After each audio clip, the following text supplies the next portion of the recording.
হরে কৃষ্ণ, রাধে রাধে।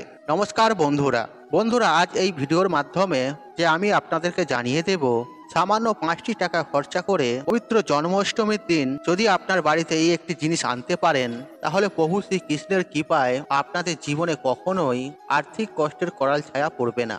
বন্ধুরা, অর্থ যেখান থেকেই হোক আপনাদের হাতে আসবে এবং অর্থ উপার্জনের বিভিন্ন পথ কিন্তু আপনাদের ভাগ্যে খুলে যাবে। বন্ধুরা, অত্যন্ত পবিত্র এই জিনিসগুলি, আর আপনি যদি এই জিনিস একটি ক্রয় করে আনতে পারেন জন্মাষ্টমীর দিন এবং আপনারা যদি মনে ভক্তি শ্রদ্ধা রেখে বিশ্বাস রেখে নিয়ে আসুন, আমি আপনাদের কথা দিচ্ছি অবশ্যই আপনারা উপকৃত হবেন। বন্ধুরা, এই কথা সত্য যে প্রভু শ্রীকৃষ্ণের জন্ম উৎসব অর্থাৎ পবিত্র জন্মাষ্টমীর দিন এমন কিছু কিছু জিনিস রয়েছে, তা যদি আপনি আপনার গৃহে নিয়ে আসতে পারেন এবং ভগবানকে নিবেদন করতে পারেন, এবং সেক্ষেত্রে প্রভু শ্রীকৃষ্ণের সাথে সাথে মাতা লক্ষ্মীও অত্যন্ত পরিমাণে প্রসন্ন হন। এছাড়াও সমস্ত দেবদেবতাও প্রসন্ন হন। বন্ধুরা, আজ যে জিনিসগুলি আপনাদেরকে জন্মাষ্টমীর দিন আনার কথা বলবো, এই জিনিসগুলির মধ্যে অত্যন্ত পজিটিভ শক্তি বিদ্যমান রয়েছে। আর যদি আপনারা এই জিনিসগুলির মধ্যে একটিও জিনিস নিজের বাড়িতে ক্রয় করে আনতে পারেন, তাহলে আপনাদের গৃহের অন্দরে অত্যন্ত পরিমাণে শুভ শক্তি বিরাজ করবে। জন্মাষ্টমীর মতন পবিত্র দিনে এই জিনিসটি আনলে শুধু যে প্রভু শ্রীকৃষ্ণ প্রসন্ন হবে তা নয়, কিন্তু বন্ধুরা, এবং কি মা লক্ষ্মীর কৃপাদৃষ্টি আপনাদের ওপর সদা সর্বদাই কিন্তু থাকবে। আর যার ফলে আপনাদের জীবনে যেরকমই অর্থকষ্ট সমস্যা থাকুক না কেন, আর সেখান থেকে আপনারা কিন্তু খুব সহজেই রেহাই পাবেন। তাই বন্ধুরা, ভিডিওটি শুরু করার আগে আপনাদের কাছে একটা ছোট্ট অনুরোধ রইল, আপনারা যদি এই ভিডিওটি দেখে উপকৃত ও সমৃদ্ধ হলে অতি অবশ্যই ভিডিওতে একটি লাইক দেবেন। আর আপনার বাড়িতে যদি ছোট্ট গোপাল সোনা থেকে থাকে, তাহলে কমেন্টে জয় শ্রীকৃষ্ণ রাধে রাধে লিখে কমেন্ট অবশ্যই করবেন, এবং ভিডিওটি যতটা পারবেন বন্ধু বান্ধব আত্মীয়জনদের সাথে শেয়ার অবশ্যই করবেন, তথা এই বিষয়গুলি যেন তারাও জানতে পারে। আর আপনি যদি আমার চ্যানেলে নতুন হয়ে থাকেন, তাহলে চ্যানেলটি সাবস্ক্রাইব করার অনুরোধ রইল আপনাকে। তবে চলুন বন্ধুরা, ভিডিওটি শুরু করা যাক। বন্ধুরা, আপনাদেরকে আমি একটা ছোট্ট উপায়ের কথা বলবো, আর সেটি আপনারা এই জন্মাষ্টমীর দিন করুন। আশা করছি এবং ভগবানের কাছে প্রার্থনা করছি আমি, আর আপনাদের জীবন থেকে অনেক প্রকার সমস্যা খুব সহজেই দূরীভূত হয়ে যাবে। বন্ধুরা, এই জন্মাষ্টমীর দিন আপনারা কি করবেন চলুন আপনাদেরকে আমি স্টেপ বাই স্টেপ জানিয়ে দিই। আর আপনারা যদি মনের ভক্তি শ্রদ্ধা রেখে বিশ্বাসের সাথে করতে পারেন, এর ফলাফল আপনি 24 ঘন্টার মধ্যেই পাবেন। চলুন এবার আপনাদের ঘরে জানিয়ে দিই। দেখুন বন্ধুরা, যে হলুদ ফুল হলুদ কাপড় আপনারা ভগবান শ্রীকৃষ্ণকে অর্পণ করবেন এই পবিত্র জন্মাষ্টমীর দিন, এর ফলে যে প্রভু শ্রীকৃষ্ণ প্রসন্ন হবে তা কিন্তু নয়, সাথে মাতা লক্ষ্মীর কৃপাদৃষ্টি আপনাদের ওপর বর্ষণ হবে। সুতরাং এই পবিত্র জন্মাষ্টমী তিথিতে পুজোর সময় অতি অবশ্যই আপনারা একটি 1 টাকার কয়েন, একটি হলুদ সুতো এবং যে হলুদ ফুল আপনারা ভগবান শ্রীকৃষ্ণকে অর্পণ করবেন, আর সেই 3টি জিনিস একত্রিত করে ভগবান শ্রীকৃষ্ণকে অর্পণ করুন। তারপর ওই জিনিসগুলো একসাথে মুড়ে আপনি আপনার ঘরে যে আলমারি বা সিন্ধুক বা আপনি যেখানে পবিত্র জিনিসপত্র রাখেন বা ইম্পর্টেন্ট ফাইলপত্র রাখেন, আর সেরকম একটা পবিত্র স্থানে এই জিনিসটিকে আপনি রেখে দিন। আর এর ফলে দেখবেন আপনাদের জীবনে আপনাদের যেসব আর্থিক সমস্যা চলছিল সেগুলো কিন্তু অনেকটাই দূরীভূত হবে, এবং কি আপনাদের হাতে অর্থ আসতেই থাকবে এবং আপনারা বিশেষ করে অর্থ সঞ্চয় করতে সক্ষম হবেন। তাই সুতরাং বন্ধুরা, এই উপায়টি আপনারা অবশ্যই করে দেখুন। মনের বিশ্বাস ভক্তির সাথে ফল পাবেন হাতে নাতে। একটি 1 টাকার কয়েন, হলুদ একটি সুতো এবং হলুদ ফুল, আর এই 3টে জিনিস কিন্তু আপনাদেরকে আপনাদের গোপাল ঠাকুর বা শ্রীকৃষ্ণের চরণে নিবেদন করে দিতে হবে। এবং পুজো হয়ে যাওয়ার পর পরের দিন যখন আপনারা ব্রত ভঙ্গ করবেন, আর তখন কিন্তু এই জিনিসটি নিয়ে এই রূপ স্থানে রেখে দেবেন, আপনি হাতে নাতে ফল পাবেন এর। বন্ধুরা, এরপর আমরা জেনে নেব যে আপনারা পবিত্র জন্মাষ্টমীর দিন কি এমন ক্রয় করে নিয়ে আসবেন যে আপনারা সৌভাগ্যের অধিকারী হবেন।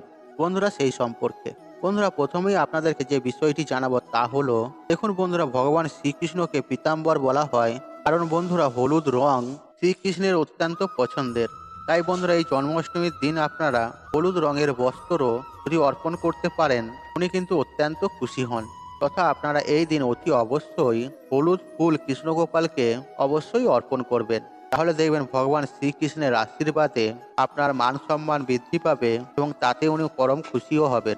এবং শ্রীকৃষ্ণ যদি খুশি হয়, তাহলে সেই ভক্তের ওপর সমস্ত দেবদেবীও খুশি হবে এবং আশীর্বাদ বিদ্যমান থাকে।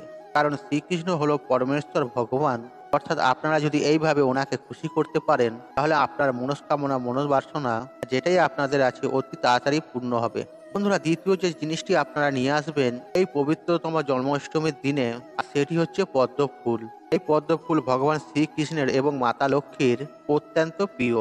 আর সুতরাং আপনারা যদি এই জন্মাষ্টমীর দিন কৃষ্ণ ভগবানকে পদ্ম ফুল যদি অর্পণ করতে পারেন, তাহলে প্রভু শ্রীকৃষ্ণের আশীর্বাদ যেমন আপনারা লাভ করতে পারবেন, ঠিক তেমনই মাতা লক্ষ্মীরও আশীর্বাদ কিন্তু আপনারা খুবই সহজেই লাভ করতে পারবেন। বন্ধুরা, একই সঙ্গে আরেকটি বিষয় আপনাদেরকে জানিয়ে রাখবো, আর আপনারা যদি পারেন অতি অবশ্যই জন্মাষ্টমীর দিন পদ্ম ফুলের বীজ বাড়িতে সংগ্রহ করে নিয়ে আসবেন এবং সেটি ভগবানকে স্মরণ করে অর্পণ করে দেবেন। তারপর পুজো শেষ হয়ে যাওয়ার পর একটি হলুদ কাপড়ের মধ্যে মুড়ে সেই পদ্ম বীজগুলি আপনি আপনার আলমারি বা লকারে রেখে দেবেন।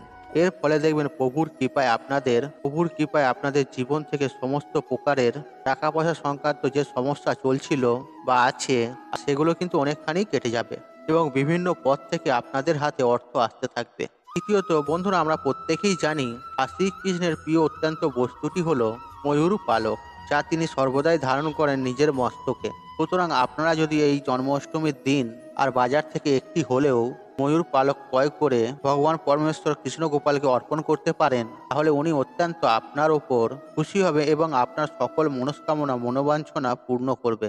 এছাড়াও বন্ধুরা, এই ময়ূর পালক যদি গৃহে রাখা যায়, তাহলে গৃহের মধ্যে অত্যন্ত পরিমাণে পজিটিভ এনার্জি বৃদ্ধি পায় তথা অনেক প্রকারের বেনিফিট কিন্তু লাভ হয়। এছাড়াও আপনারা যদি এই জন্মাষ্টমীর দিন শ্রীকৃষ্ণকে অর্পণ করা ময়ূর পালকটি আপনাদের যদি ঈশান কোণে রেখে দেন বেডরুমের, তাহলে আপনাদের ঘর থেকে সমস্ত রকমের নেতিবাচক শক্তি দূর হবে এবং ইতিবাচক শক্তির আগমন ঘটবে। হয়তো আপনাদের দু স্বামী স্ত্রীর মধ্যে প্রেম ভালোবাসা নেই, তর্ক বিতর্ক রয়েছে, তাহলে আপনারা সেই ময়ূরের পালকটি আপনাদের যেখানে নিজেদের জামা কাপড় রাখেন সেখানে রেখে দিন, আলমারির ভেতর রেখে দিন। এতে দু স্বামী স্ত্রীর মধ্যে প্রেম মধুর হবে এবং ভালোবাসার সৃষ্টি হবে। তাছাড়াও বন্ধুরা, আপনার সন্তান যদি পড়াশোনায় কমজোর, পড়াশোনায় দুর্বল, তাহলে এই পবিত্র জন্মাষ্টমীর দিন একটি ছোট্ট ময়ূরের পালক নিয়ে এসে আপনার সন্তানের বইয়ের মধ্যে রেখে দিন। আপনার সন্তান পড়াশোনায় মনোযোগ হবে। এছাড়াও আপনার সন্তান যে রুমেতে পড়াশোনা করে সেই রুমেতে ঈশান কোণের দেয়ালেতে লাগিয়ে রেখে দিন। এতে আপনার সন্তানের স্মৃতিশক্তি বাড়বে। তবে বন্ধুরা, একটি বিষয় মাথায় রাখবেন, এই জন্মাষ্টমীর দিন কিন্তু আপনাদেরকে এই ময়ূর পালক ক্রয় করতে হবে। আপনারা কিন্তু শ্রীকৃষ্ণের নাম নিয়ে এই ময়ূর পালক ক্রয় করবেন এবং এই ময়ূর পালকটি যখন ক্রয় করবেন অতি অবশ্যই 3 বার বলবেন জয় শ্রীকৃষ্ণ, জয় শ্রীকৃষ্ণ, জয় শ্রীকৃষ্ণ। আমি যে জিনিসগুলির কথা বলে দিলাম, আপনারা বাজার থেকে যে জিনিসটাই কিনেন না কেন, আপনারা শ্রীকৃষ্ণের নাম অবশ্যই নেবেন। আপনারা যদি এই 3টে জিনিস কিনে নিয়ে এসে যদি ভগবান শ্রীকৃষ্ণকে অর্পণ করতে পারেন, অথবা একটিও যদি এনে আপনি অর্পণ করতে পারেন, তাহলে আপনারা অখণ্ড সৌভাগ্যের অধিকারী হবেন। বন্ধুরা, আশা করছি এই ভিডিওটি আপনাদের ভালো লেগেছে। তাহলে ভিডিওতে একটি লাইক করুন, একটি কমেন্ট করুন, শেয়ার করুন এবং বন্ধু বান্ধব আত্মীয়জনদের সাথে শেয়ার অবশ্যই করুন। মনে রাখবেন, আপনার একটি শেয়ার অনেক মানুষকে উপকৃত করে তুলতে পারে। আর আপনি যদি আমার চ্যানেলে নতুন হয়ে থাকেন, তাহলে চ্যানেলটি সাবস্ক্রাইব করুন এবং পাশে থাকুন অন রাখুন, কারণ নিত্য নতুন ভিডিও সবার আগে দেখার জন্য। ঈশ্বর আপনার মঙ্গল করুক, আপনি সুস্থ থাকুন, নিরোগ থাকুন, আপনার দিন মঙ্গলময় হোক। হরে কৃষ্ণ কৃষ্ণ কৃষ্ণ হরে হরে।